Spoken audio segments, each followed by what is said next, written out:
Welcome to the Podcast Discovery Show, the podcast about other podcasts, where each week we have a book club style discussion about a podcast, and at the end of the episode, we have a brand new recommendation for you to go out and listen to. We'll discuss that one next week. I'm Josh. I'm Kirk. And I am Zach. And this week we're talking about van sounds. Vroom, vroom, vroom. Yes, and also like clink, jingle, jingle, jingle.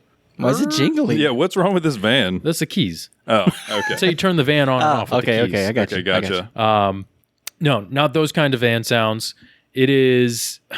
This podcast is interesting, and there's some that are like investigative journalism, like where they talk about a certain topic and they interview people. There's some that are more like philosophy based. There's a lot of really weird esoteric episodes that I really enjoy. And it's different than a lot of other podcasts you'd listen to. And the other thing that's really cool is he has people they compose new music for the show a lot of times. So you'll have really cool like instrumental pieces like in between the different interviews and things like that throughout the podcast. So it's a really cool show overall.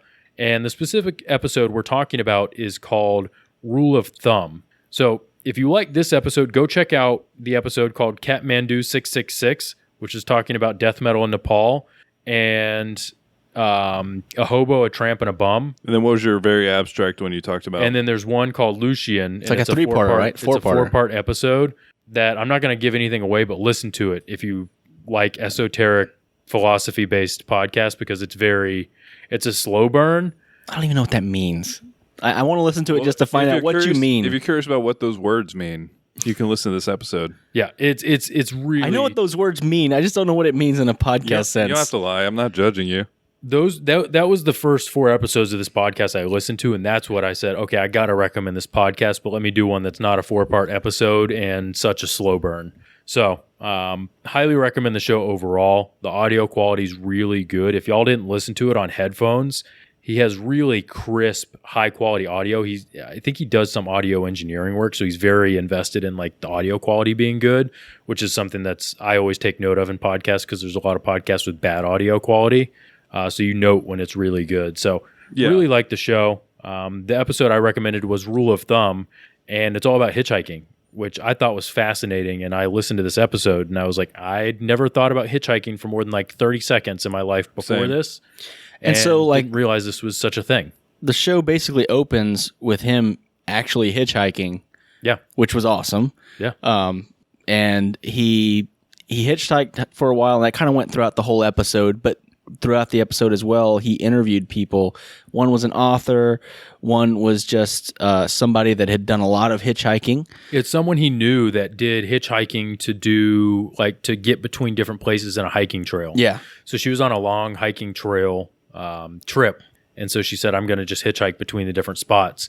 And that's one that I thought was a really interesting perspective, is like a female perspective on hitchhiking, because a lot of women would say, I'm not hitchhiking. And she does at least address that. You know, She does address kind of the things that you have to deal with from that perspective as well. And then he interviews somebody that had kind of created a website essentially to help hitchhikers find where the best places to hitchhike are, especially in cities and stuff like that, which we'll talk about in a little bit. Hitchwiki. It is a fun thing to say. Hickey. It sounds like I was gonna say it sounds like something you get from your girlfriend in high school. Then you have to hide it. Yeah, me and my girlfriend went out last night. Came home with a hitchwiki. Sounds like right on my neck. Sounds like a disease. I got the hitchwiki. I caught a case of the hitchwiki. Doc, can you help me out with the hitchwiki? I need some penicillin for my hitchwiki. Yeah, it does sound like that. But it was really interesting that he kind of went through the cultural mindset and shift on hitchhiking over time and where it kind of came from. And I didn't know that it started out as a Depression era thing where people didn't have money for gas. Yeah. So they would just be like, they would hitchhike to wherever they needed to go because they didn't have gas, and they would just hitchhike to save everyone money and time. I feel like I always knew it was necessity based, because I felt like in general people aren't gonna. I want to hitchhike for fun. I have a car, but don't worry about that. I'm gonna hitchhike.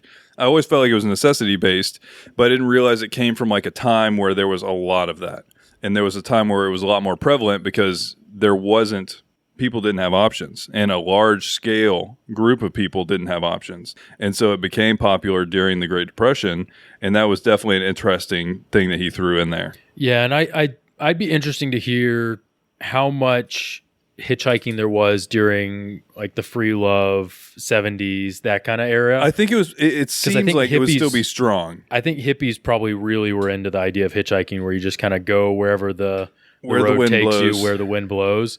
And I'd be interested to hear that kind of angle on it as well. I'd never looked into it, but I would be willing to bet there was a lot of it then too. It seems like it. Have any of you guys ever hitchhiked? No. I have not.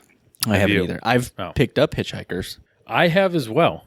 I've definitely picked up people, but the like I feel like that at least the first guy's popping in my head. He seemed really sketchy, so I made him ride in the back of my truck, like in the bed. I feel like that's a safe thing to do. No, and I mean I drive safe. Like he wasn't in danger, but I just felt like, look, man, I want to help you out, but I'm not really like into the vibe you're putting out. Now, something he didn't mention, because to be honest, he said that's kind of like a coveted hitchhike. You know, that's like the ideal in a lot of ways, because you're just kind of, you don't have to deal with the weird interactions. Seatbelts. Kind of, no seat belts. Air They might have a conditioning. dog in the back with them, with you. You have a little friend. I have a shovel back there right now. Yeah, that stuff. But something he did. What is the unspoken being like? Hey, you go in the back of my car. No, I basically, How does that work? I basically, I just said to him, "Hey, man, hop in the back." You lock the doors. Be Yeah, it's like I rolled up the windows really slowly. I had to do it as slowly as possible, so he got the idea. I was like, "No, no, get in the back," and then he did. No, it's you throw him a pillow. Hey, go sit on that. I did not give him a pillow, but he also changed the story like 3 times. He's like, "I need gas and food, and I need a ride." It's like, I need you to pick a lane, man. Yeah. Like I'll give you a ride somewhere close by, but. Yeah, I picked up a hitchhiker recently. I was on my way to work, actually, and there was a guy standing at the corner at one of the stops on my way to work, and he kind of flagged me down. I rolled my window down. He's like, "Hey, I missed the bus. I'm trying to go south." And I was like, "I'm heading south. I can take you down that way as far as I'm going. You can tell me whenever, and I'll let you out." And he's like, "All right." He hops in. He's like, "Yeah, I missed the bus. My wife's mad at me. She's all mad because I didn't do this thing for our kid, et cetera, and like kind of gave me a sob story and then asked me for money." It's like, "All right, here's $5, now get out of my car." Here's $5. Go away, please. He got $5 to get a free ride, so I think he won on that exchange. But I mean, if he seemed like he was having a bad day, whatever he used the $5 for, he probably needed it more than me. So it's kind of one of those, give a little bit good back into the world and hope it makes a positive difference out there. Yeah, and I mean, it was interesting in this podcast. They say like kind of the rule is you let the driver decide how much talking there is. I hadn't really thought about that, where you have to think about like, okay, I don't want to just talk the whole time I'm in their car. I don't want to just berate them with It's like the opposite of the Uber rules. Yeah. I feel like Uber is the opposite. Yes, It's it like is. let the passenger Exactly. choose whether we want to talk or not. And I mean, it kind of goes both ways, honestly, because definitely there's been times where the 3 of us, have taken Ubers, like when we go on trips together. And there was one guy in particular, we tried like 3 times. We're like, "Hey man, where are you from? Are you having a good night tonight?" Just did not acknowledge even in any way that we had spoken in the car. Just looked straight ahead. Okay, to be fair, I think that he spoke a different language because his GPS was definitely speaking a different language. Well, I also opened as soon as we got in. I said, "Hey, what's your farting policy in your car?" I forgot about that. After that, yeah, and then you like pointed at me like, "This guy's got lots of farts." I'm like, "Dang it!" So, Really? so I think that he hated us from the first second we were in his car, and he wanted us out of there, so he didn't want to talk to us. But then at the same time, sometimes you will start talking to Uber drivers, and they're awesome. You can have a great conversation That with same them. trip, we had a driver that talked to us for a good bit, and he told us stories about how he got attacked by one of his passengers. Remember that? Were y'all with us when we got trivia from Uber driver? I was not. I think Zach. No. Who was I with? I was with a group of people. We had trivia. There was one guy that gave us trivia the whole time. That sounds kind of fun. That's kind of an awesome idea. It's great because it basically keeps all of the drunk people on a singular point of focus and not whatever their drunk ramblings are. So he just throws out a bunch of trivia. So that was super fun. So it's funny to see Uber is almost like, it's kind of like hitchhiking because you're jumping in a car with a stranger. Mm-hmm. but they're getting paid for it. So it's somewhere between taxi and hitchhiking. Which And I is mean, cool. you can leave a rating and review, so there's that. Right. But I really love the idea of hitchhiking after listening to this podcast. I was going to say, really would you romanticizes hitchhike? After listening to this, I kind of would hitchhike. It made me feel like I want to take a day and just hitchhike out somewhere, maybe to like a park or something, and then go hike around a park and then hitchhike back and just experience that.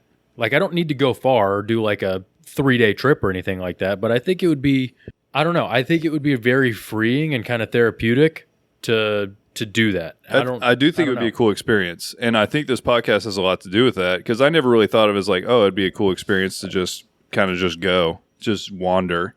But I do feel like this kind of set it up that way, because there was the one author who said that he was on a book tour.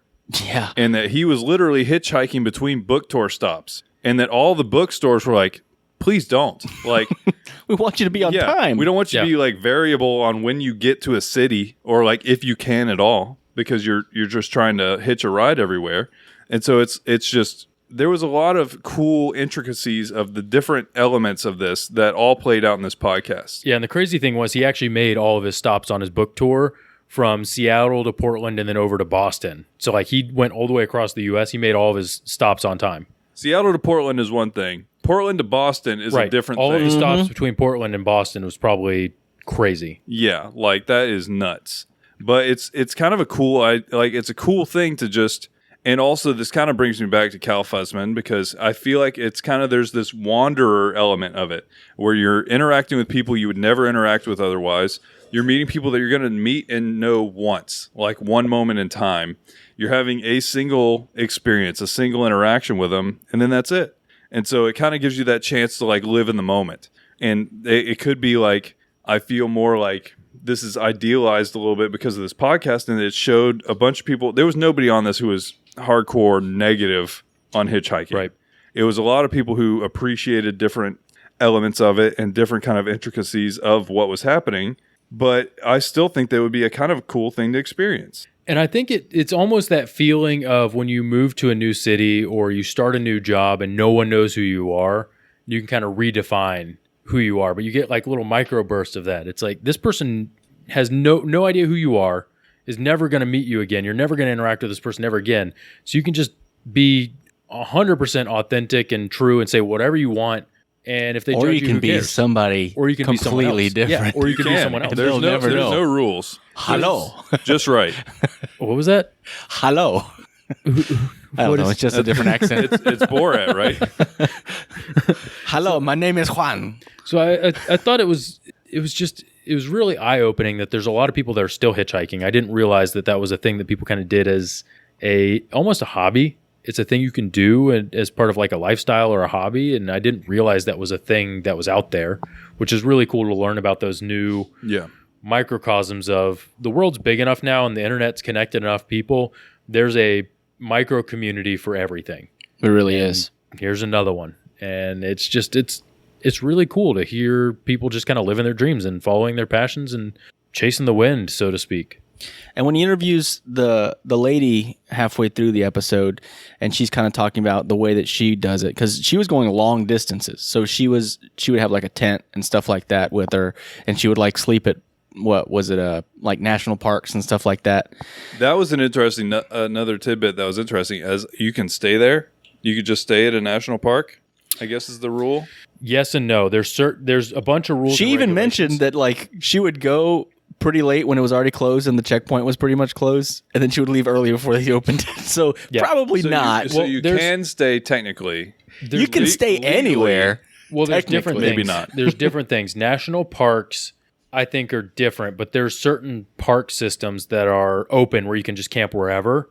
And I think in Europe, as long as it's not someone's private property, I think you can camp there. There's weird rules in Europe where you can kind of just camp wherever. I mean, I'm not gonna lie, that's where I want to go. It sounds hitchhiking. amazing, honestly. So there's definitely a lot of rules. I've looked into it because I stumbled across it when I was looking into places to go backpack camping, because I've done a little bit of that, and I stumbled into some of the rules and like what you can and can't do. There's a lot of different like rules and regulations, but at the end of the day, if you just sleep somewhere in a tent, most of the time no one's going to be out there looking for tents in the middle of the night. Typically not. National forest. And they kind of talked about the three different kinds of ways to hitchhike. The one is like stick your thumb out and just wait, or as you're walking down the road. Or you could have a sign, which apparently is a little bit of a, it's debated whether or not you should do that or not in the hitchhiking community. And the other one is to like stop at a gas station or something and just ask people, hey, I need a ride. Yeah. I mean, I feel like that's probably the most effective. Like, hey, Probably. I'm going here. Can you give me a ride to wherever along that route, or which direction are you going? And That'd probably be the one that I would not want to do, though, just because, yeah, I don't know, talking to strangers immediately, constantly, all day long until one actually decides to take you somewhere. Yeah, there's that. Gives me social anxiety just thinking about it. Yeah, it's true. But then he interviews the guy that started HitchWiki, and they talked about something that I hadn't really thought about, which was the fact that it's really hard to hitchhike in big cities. And he was talking about when he had the idea for this, he was in Paris, which is huge, and he was looking online to find somewhere that's a good place to find someone that'll pick you up. And he's like, there wasn't really any good resources, so he decided to make his own, which is awesome. Yeah, and it's a lot of the nuance that you would never think about unless you hitchhiked a lot. Of it's hard to get out of a city. Yeah, I never thought of it. Some of the rules he said were, one, don't panic. And I love that he quoted Hitchhiker's Guide to the Galaxy of the number one rule is don't panic. I think number two is always bring a towel, which is, I think, that's a good rule in life. If you guys have never thought about that, always having at least like a small hand towel around. If you spill a drink, you can clean it up. If you need to wipe your glasses off, you can clean it up. If you need to wipe your windshield, whatever. You've always got something to wipe stuff off with. Having a towel is always super useful because when you don't need it, it's useless. But as soon as you do need it, it's invaluable. Yeah. So I thought that was funny. They mentioned that. And then he said, you want to go to the outside of cities. And so take public transit to like the end of the station, which is usually far enough away. And when you're hitchhiking through a city, you want to stop like 10 to 20 miles outside of the city and then get a ride all the way across the city so you don't get stuck in the middle of the city. So there's a lot of like rules and nuance that you can follow that are going to help you continue your path a lot more strategically so you don't get caught in different areas, which I thought was really cool to hear like the tactics behind how you hitchhike effectively. Yeah, and really, this episode, I had not thought about a lot of the different, like, it's nuance. It's things that I knew what a hitchhiker was, and they talk a little bit about kind of the progression from it was something that was common to it is not very common today. And I was mentioning to the guys that there was that one, like he mentioned that there was axe murderers that were killing hitchhikers. There was a Sean Bean movie where he was like a bad hitchhiker, I guess. And so he would try and just get rides with people and try and murder them. But it's kind of that same thing. Like we talked about this with the clowns, where there was kind of a time where there was a couple bad situations and people lost favor with it in general. I mean, this is what the movie Hitch was about, right? Will Smith kills Kevin James in the movie? Yeah, he kills him and then he tries to date him. Isn't that what it was? Yeah, and then they got married, like Chuck and Larry got married. I can't remember. If they made a romantic comedy with Will Smith and Kevin James, that would be the best movie First ever. of all, I would watch that. The cameo of Adam Sandler? Yeah, I mean, Adam Sandler has to be in it. I mean, they did make the romantic comedy with Adam Sandler and Kevin James, which is a classic. What? What, Chuck and Larry? Oh, yeah. Chuck and Larry. Chuck and Larry, I don't know what it was called. It was Chuck and Larry. No, I thought it was something else. It's like I now pronounce you Chuck and Larry or something weird like that. Okay, yeah. So they got married for benefits. It was ridiculous. That's not what Hitch was about, guys. I know that. Yeah, that's a joke. Yeah. But no, it kind of turned into this thing where people were a little bit scared about who you're riding with, and even they had an interview with a woman on the show, and she talked a little bit about that, where it's like you're kind of putting yourself in a vulnerable position. You are riding with someone you don't know, and as soon as you get into somebody's car, you've kind of if you've given them control of there's a lot of stuff. She had some apprehension, like just in general, and she was trying to be careful and things like that, and she never had any issues, but she had to think about these things. So in general, this show kind of just shows you nuance that you would never think about, even though everybody is familiar with what hitchhiking is. But these are things that make it more like real. It makes it more tangible in like everyday life and things that you can understand. And it's a really cool show. And what would be y'all's ideal hitchhiking area? Or like, where would you want to do it? Probably somewhere around hiking. So either the Appalachian Trail or the Pacific. Is it the Pacific Crest Trail? Is that the one that goes all the way down the Yeah. There's basically Coast? All the way down the West Coast and all the way down the East Coast. Honestly, I think Appalachian Trail would be perfect because there's kind of that vibe.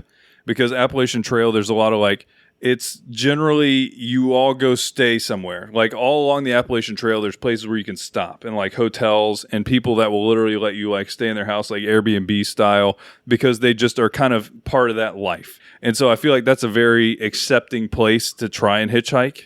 So I would love to go to Europe, to a country that I don't know a lot about, and do it from like little town to little town. Well, I think that would be awesome. Afghanistan. Nope, that's not in Europe for one. I didn't say it was in Europe. Is that yours? Yours is Afghanistan? No, I was asking if that was yours. No, people- that's not in Europe. People do backpack trips in Europe where they take one backpack. It has everything they need in one backpack. No luggage, no suitcases. Just you have a backpack with all your stuff, and you just go take trains and kind of tour through Europe with just a backpack. And I feel like that's the jam. And you hitchhike while you're doing that. You travel around Europe. You keep your cost low, and you just kind of experience the people and the culture there. I feel like that would be amazing. I'm with you on that, Kirk. I'd love to do that.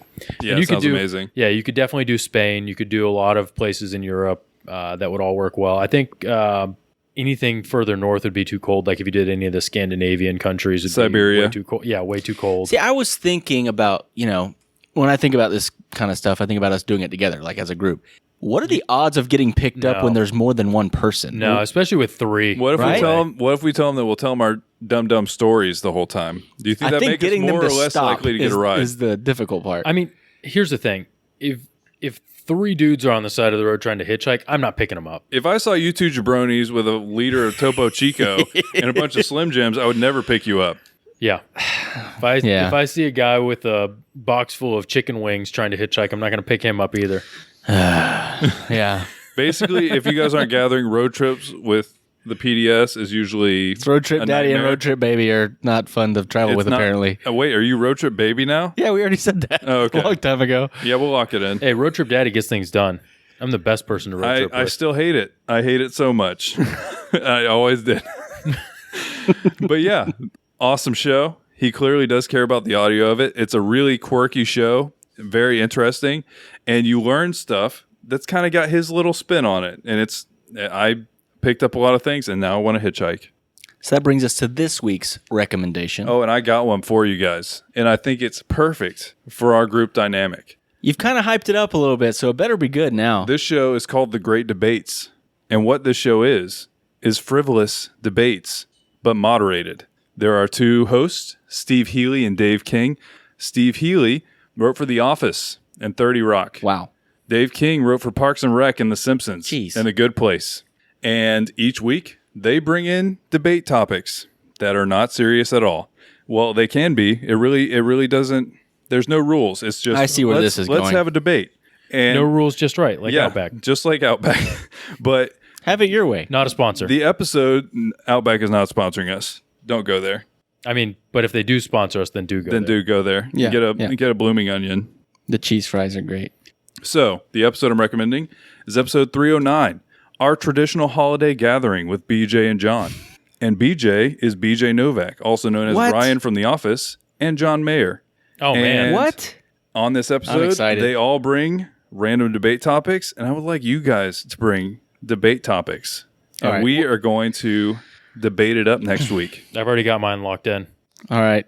So we've got to know about it beforehand, right? Or no? Do they tell them? We'll brainstorm. No. You don't need to hear this to have No. a What debate I'm topic. asking is, on the format of this show, do they know what the debate is No, first? No, they drop Oh, it on the geez. show and then All they right, debate great. it. All and right, there's a great. moderator who basically will, if it's close, he'll say they win. But other than that, they All right. drop it on you live. We need to get a moderator for next week because it is going to get ferocious. We're going to try and bring the hot takes to get there's- everybody fired up. If there's one thing that you should have learned about our show by now is that we will debate and argue the most non-important pedantic things to death. And this So is why I knew that the And if show would be only perfect. you would hear how much is cut. Yeah. about how much we debate. And after we record, sometimes it goes for another 3 hours Yes. of us yelling at each other. Yep. So I think that this is the perfect show for us to cover because Sounds great. this is how we I'm are. excited. Yep. I'm stoked. Let's do it. And remember, There's always more to discover.